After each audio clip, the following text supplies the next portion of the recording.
Today we have a special guest and we have some questions we'll ask her. Let's start. Can you please introduce yourself, your name and your extensive travel experience? If you give us a brief background about yourself, your motivation for traveling and how you develop a passion for exploring different countries. Okay, my name's Rebecca.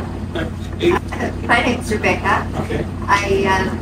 I travelled a lot. This is country number 50. Okay. Probably first developed a love of travelling when I was a child. My father took me backpacking when I was 11. Okay. We went to Indonesia, Malaysia and Singapore for 2.5 months. Okay. And from then on, yeah, I've just, whenever I've had the opportunity, Yeah. I've travelled. Great. So there have been 15 countries, right? Great. So you're from which country? From Australia. Australia. And what is your favorite travel experience? Oh, it depends what we're looking at. So in terms of beauty and incredible scenery, I would say Iceland and Norway. Okay. In terms of amazing animals and wildlife, definitely the Galapagos. Yeah. The Galapagos Islands are just amazing. Where is it? Sorry? This island is which The Galapagos Islands in Ecuador. But then in terms of people, would absolutely be Saudi Arabia. Great. So can you please share your memorable experience or encounter from your travel that left a lasting impression on you? Well, I can certainly talk about the most recent experience I've had here, which, I've been travelling around Saudi Arabia now for about 5 weeks, and it's the most pure representation, I feel, of religion in society. The people just epitomise all that is good about religion, and it transfuses through everything they do. I've never felt so welcome, so invited into, people just sharing their lives with me, inviting me into homes, constantly offered tea, coffee, dates, people wanting to come up, say hello, people who can't speak any English, but the one word they know is welcome. The number of times people say to me, welcome, welcome, and I turn around and they can't say anything else in English. And I think that's so special. Of all words to learn, welcome. So do you think it was your memorable experience, right? Yeah. Okay. So can you please advise on travel tips or advise something, your valuable tips for aspiring travelers such as budgeting, packing, safety and cultural sensitivity? I think my number one tip is try and go it alone, because when you travel on your own, you're more open to meeting new people, and people have more confidence to approach you and talk to you, so you're more likely to get those interactions with local people and actually experience the country as opposed to just seeing it as an outsider. In terms of packing, I'm one of those people that just take a carry-on size bag, makes it easy on buses and trains and planes, or if I have to walk for an hour to find my accommodation, it's not so heavy. So keep it under 7 kilos. I find, Under 7 kilos. Good. I find, for me anyway, I wear the same clothes when I travel, even if I pack more. So you only really need a couple of outfits. And then, some basic toiletries, basic first aid kits. And then half my bag these days is my electronics, and I've got like a GoPro, and so I go scuba diving, I've got a mask and a snorkel. You have GoPro, really? Yeah. Oh, great. So what about the budgeting and safety and culture? Budgeting, I've never been one to budget very well, so I'm not the best to talk about that. I just try and travel cheaply. So where possible, there's things like websites like Couchsurfing, where you can stay with local people. Okay. That saves on accommodation. Sometimes. Which website is this? Couchsurfing. Couchsurfing.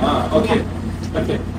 You can also meet locals that way, so it's not just about staying with locals, but there are other people who also just want to meet up, and they'll often take you around places as well. So instead of having to pay for a tour, you've got people who are local to the region and are happy to share their history and, you know, just to have that connection with someone else. So that's a good way of saving money. I take local transport where possible. Again, to me it feels like I experience the country the way the locals experience it, as opposed to, you know, a car with a driver or paying that costs a lot more. And you might see more because you get to go to all the places that the bus doesn't stop. But I feel like you don't actually experience as much. Great. And what challenges and lessons you have learned? Any significant challenge you faced during your travel, and how you overcome that? Yeah. I think, you know, the biggest challenge is as a woman on my own, which whether I'm travelling or at home in Australia has its challenges. Okay. Where, you know, you can get unwanted attention, people who don't necessarily have good intentions.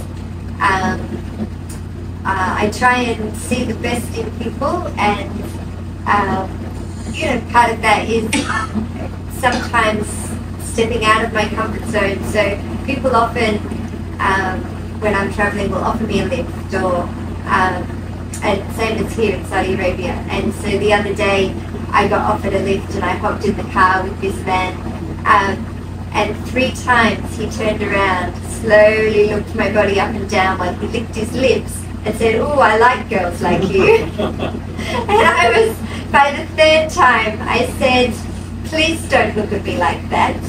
And he responded, "Are you feeling scared?" Okay. And I looked at him and I said, "No, I trust that," what did I say? I said, "I trust God will keep me safe, and I don't think He would put me in an unsafe situation." And he stopped. Yeah. Okay. So, you know, it's, yeah, that's a challenge. But I think it's trusting yourself, trusting your instincts, and, yeah, recognizing most people don't actually want to do your help. Could you please advise the most valuable lesson you learned from your journeys and how they have impacted your perspective on life? The lesson, I think, is that one of people, you know, like, even though we have a lot of differences with culture and language, at the core of it, we're all the same. We all have the same drives, the same desire for love, the same desire for connection. And, you know, even people who can't speak my language and I can't speak theirs, I can spend the day with them and we have so much fun and there's so much laughter, and you know, you don't necessarily need words to communicate. Oh, great. Yeah. So, travel, or the impact of travel, yeah, I mean, your personal growth and transformation that travel has brought into your life. Yeah. I just think in every aspect of my life, it's enhanced from travel. You know, tolerance, building tolerance, compassion, empathy, understanding, challenging stereotypes, not just listening to mainstream media or friends and family about things. Yeah, travel opens doors to learning and understanding that you just don't get through reading about it or listening to someone else's story. Great. So, what is your future travel plan? I mean, your future travel aspirations and destination you still wish to explore? Yeah, look, the whole world, inshallah.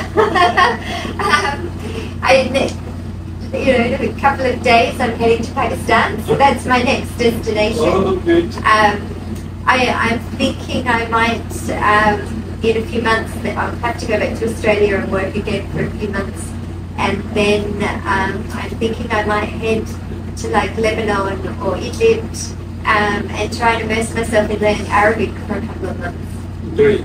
So traveling solo, I mean your experience of traveling solo and the benefits and the challenge you encountered. Yeah, we kind of touched on that. The benefits, you're more likely to make those connections with local people. Okay.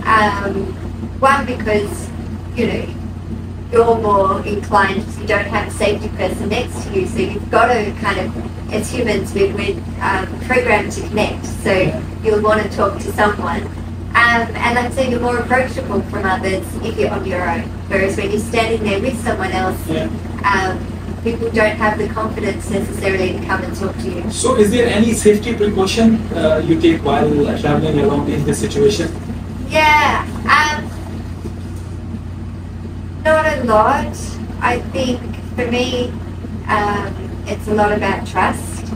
I certainly, if I feel uncomfortable somewhere, I'll leave, even if I've paid for it. I'll message someone if I feel uncomfortable around where I am, who's around.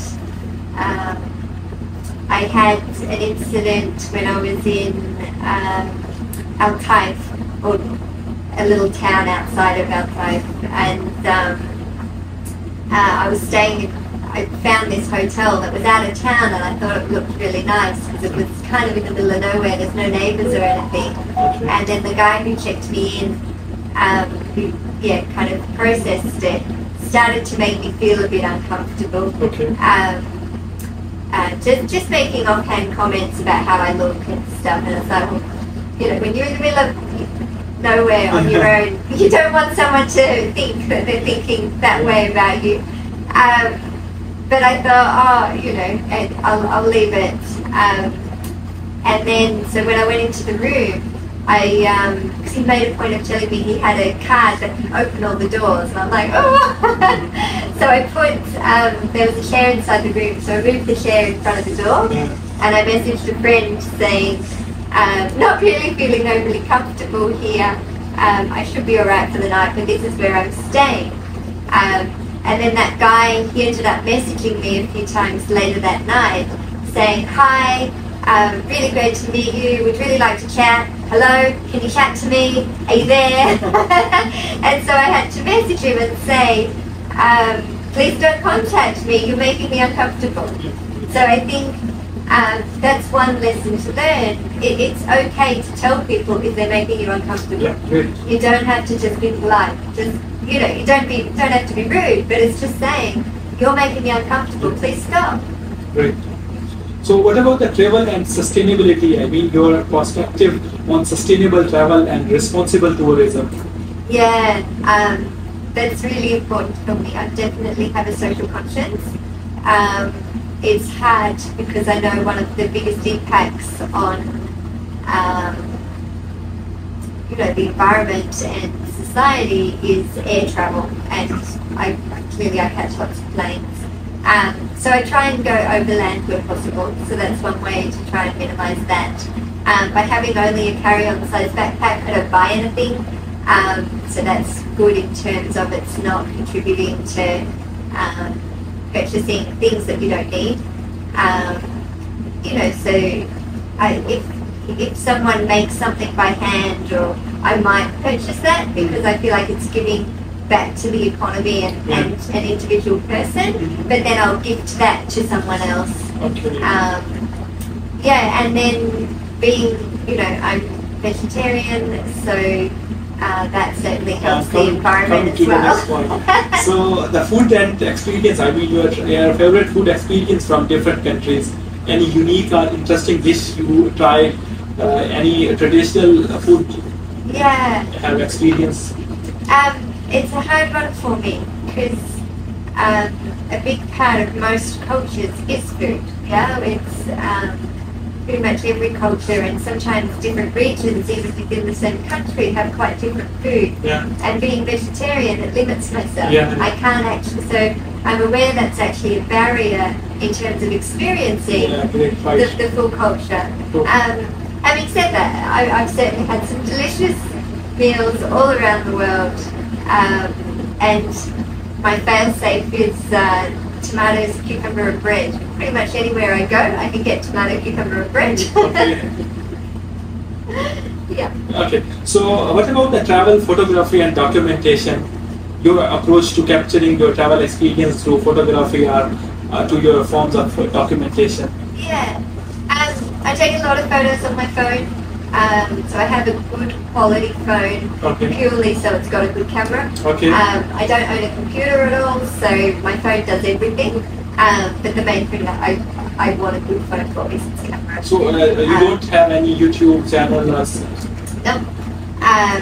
I do have my Instagram account, but I've got less than 100 followers because it's just generally for family and friends. Okay. Yeah, so I can share my travels with them.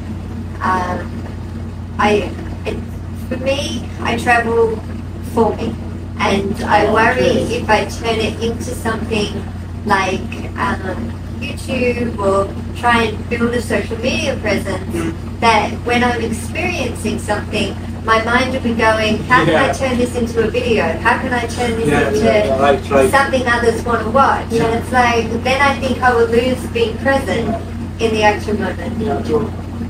You will see from a different perspective. Yeah. Okay, so what about the engaging with local, your interaction with local in different countries? Any memorable encounter or friendship you formed during your travel? Yeah, I've had many. One memorable one is I was in the mountains of Azerbaijan. Azerbaijan? Which place? I'd have to look at a map now. I think they're also in Baku. Yeah, outside of Baku. Okay. So it was where there's ski fields there, but it was in summer, so there was no snow. And it's past there, one of the big mountains. Anyway, I was hiking there on my own, and I came across a family, a man with 2 daughters and his sister, and he was from Saudi Arabia. Okay. And we got talking, and he found it quite astounding that on my own I felt safe to hike. He's like, but you're on your own. How are you safe? Like, he found that really hard to understand. But we were chatting for quite a while, and then he's like, if you ever come to Saudi Arabia, you have to let me know. Okay. You can come stay with my family. Okay. So that was back in 2018. Okay. We're now 2023, yeah? I arrived in Saudi Arabia. Okay. Haven't messaged him for 5 years. Okay. I sent him a message saying, hey, don't know if you remember me. We met hiking in the mountains of Azerbaijan. Okay. I'm in Saudi Arabia. Okay. And he did remember me. Really? And yeah, he invited me to his family home. So I met, his big extended family in Riyadh, and then he invited me to stay with his family in Najran. So I stayed with them down there. And I was even... Najran? Najran, yeah. Okay. Yeah. And I've even been invited to his niece's wedding. Great. So, that's just one example of meeting someone, having a really nice connection, and then 5 years later, it continues. And that's what travel's all about. Yeah. So, any motivation and inspiration? I mean, what motivates to continue exploring new destinations? Are you a source of inspiration for choosing your next travel destination? Yeah, for me, lots of things. So continuing to understand different cultures and connect with different people, ongoing challenging those stereotypes, like the number of people who were shocked I was going to Saudi Arabia on my own, or Pakistan on my own, or, I've traveled many countries around the Middle East and Central America and South America and Africa, and people are always like, oh, are you safe? Like, that's nearly always the first question people ask me, even in the country. Like, I've met Saudi people here who are like, you're on your own, are you safe? And it's like, well, I can't answer that. Clearly I think I'm safe, but, Okay. So, can we talk about on Islam, your conversion story, if you want? I can question you. If not, then we can quit it. Yeah, it's still very new for me, and I'm still understanding it myself. Okay. So I'm not really sure. Yeah, I feel like that's something I'm still processing. Yeah. Right. But it certainly is a beautiful thing, and if you can answer a few questions, if you want, okay. like your conversion story or embracing Islam, community and support. I think it's too early to ask community and support, learning and education. Yeah. No, but I can certainly talk about the start. Yeah. Which for me was around. I think I kind of touched on it at the start. Let me ask you. And it's up to you if you want. It's up to you. We are not forcing you. Yeah. We don't want you go back home, Australia, somewhere, and they force me, or they insist me, or they try to convert me. So it's up to you. We want to make sure it. And all the things, whatever we do, or the people are doing, it's just because of you or our guests. That's it. So please make sure. Please make sure. Yeah. No, I 100% believe that. I at no point in my travels here have I felt coerced or pressured. I've had some really interesting discussions with many different people around Islam and religion and theology and philosophy over the last 5 weeks. And it's just, really cemented for me over the last week and a half in particular, really feeling it in my heart. And then today, for the first time, I started to actually believe it a bit more in my head. So for me, the convergence, I feel, is starting to come, but definitely within my heart. I have no doubt Allah called me here to Medina, and I've had a very significant spiritual experience here. Okay. So how do you discover Islam, and what led you to convert? If you want I think purely my travels here. I mean, I've been drawn to the Middle East. I love traveling around Islamic countries. Prior to coming to Saudi Arabia, my 2 favorite countries in terms of people were Azerbaijan and Lebanon. They were the 2 countries that prior to here made me feel the most welcome, the most safe, and just, people wanting to make sure I was okay in a manner that, made me feel comfortable. It wasn't that they were too pushy or not pushy enough. It was just a really nice balance. So I think, that has had an impact on me over the years, feeling like, well, in Islamic countries, that's where I feel the safest, physically. And coming to Saudi Arabia, it's taken it to that next step. Great, thank you very much. It's our pleasure to have you our guest. Thank you very much. No, thank you, shukran.